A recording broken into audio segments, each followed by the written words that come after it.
विचित्र प्रयोग। बहुत समय पहले की बात है। कुछ मित्र गंगा किनारे पिकनिक मनाते हुए मौज मस्ती कर रहे थे।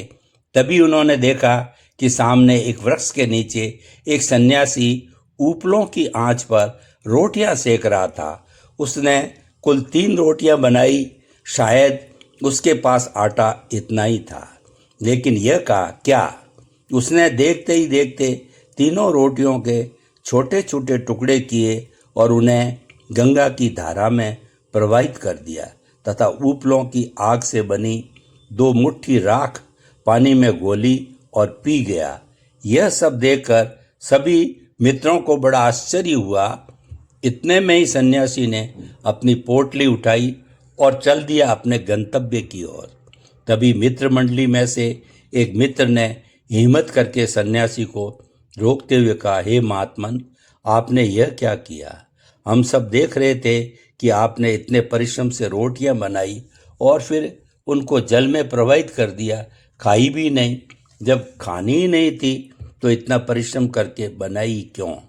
आपका उक्त व्यवहार बड़ा ही रहस्यात्मक लगता है और हमारे कौतूहल का विषय बना हुआ है।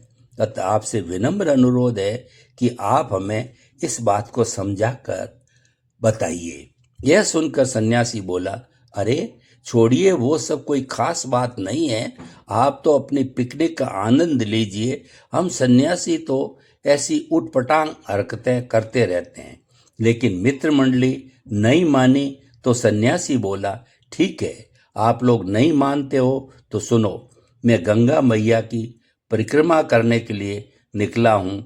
मैंने भिक्षाटन से जो भी रूखा सूखा मिल जाए उसी से पेट भरने का संकल्प लिया है, जो कि मुझे पर्याप्त मात्रा में मिल भी जाता है। मेरी यात्रा अब समाप्ति पर ही है, लेकिन मेरा मन पिछले 3 दिन से एक ही रट लगाए हुए है कि इसे रोटी चाहिए। पुनः उसी का स्मरण, उसी का कीर्तन, और कल तो इसने हद ही कर ली। कल शाम को मैं संध्याकालीन गंगा मैया की आरती में इतना तल्लीन हो गया था कि मैं आपको बता नहीं सकता। लेकिन यह वहाँ भी भटकता रहा, मुझे चैन नहीं लेने दिया, मुझे भटका ही दिया आरती से, क्योंकि इसे रोटी चाहिए थी।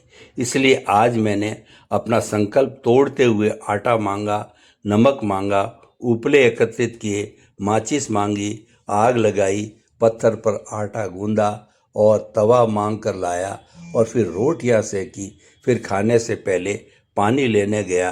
भरी दोपहरी की चिलचिलाती धूप में गंगा माई की चमकती लहरों ने आंखों को मोहित कर लिया। बड़ी प्रसन्नता और शीतलता की अनुभव हो रही थी। ऐसा प्रतीत हो रहा था कि मैं साक्षात स्वर्ग में विचरण करता हूँ। लेकिन यह भूख मरा मन रोटियों में घुसा हुआ था। बार बार कह रहा था, जल्दी चल, कहीं कुत्ता रोटी न उठा ले जाए, कहीं कौवा न उठा ले जाए। और एक बार तो इस पापी ने यह भी शंका कर ली कि कहीं आप लोग ही न उठा लें इसका 56 भोग। अब आप ही बताइए भला, जो परिक्रमा भी न करने दे, भगवत भजन में लीन न होने दे, प्राकृतिक सौंदर्य का आनंद भी न लेने दे, उसे आप मित्र कहेंगे या शत्रु। बस इसीलिए आज मैंने भी सोच लिया कि इस भाई साहब को मजा चखाना चाहिए। रोटियां खिला दी जलचरों को, इसे पिला दी उपलों की राख जिन पर रोटियां सेकी थी। अब कल निर्जला एकादशी है, निर्जल रहूंगा, ऐसे ही मानेगा। यह यह यह यही है इसका इलाज। मित्रों, यह कहानी केवल उस सन्यासी की नहीं है, अपितु हम सबकी भी कमोबेश यही स्थिति है। हम कोई भी अच्छा काम करने लगे, ये हमारा मन हमें भटकाता जरूर है। अब अगर उस समय इसे काबू में कर लिया जाए तो हम सफल हो सकते हैं, और काबू नहीं कर पाए तो गई भैंस पानी वाली उक्ति चरितार्थ हो जाती है। और हाँ, इसके लिए हमें विवेक और बुद्धि का प्रयोग करना अत्यंत आवश्यक है। इस पर अंकुश लगाने के लिए इन दोनों की महती आवश्यकता होती है, क्योंकि ये भाई साहब केवल बुरे काम ही नहीं कराते, अपितु अच्छे काम भी यही कराते हैं।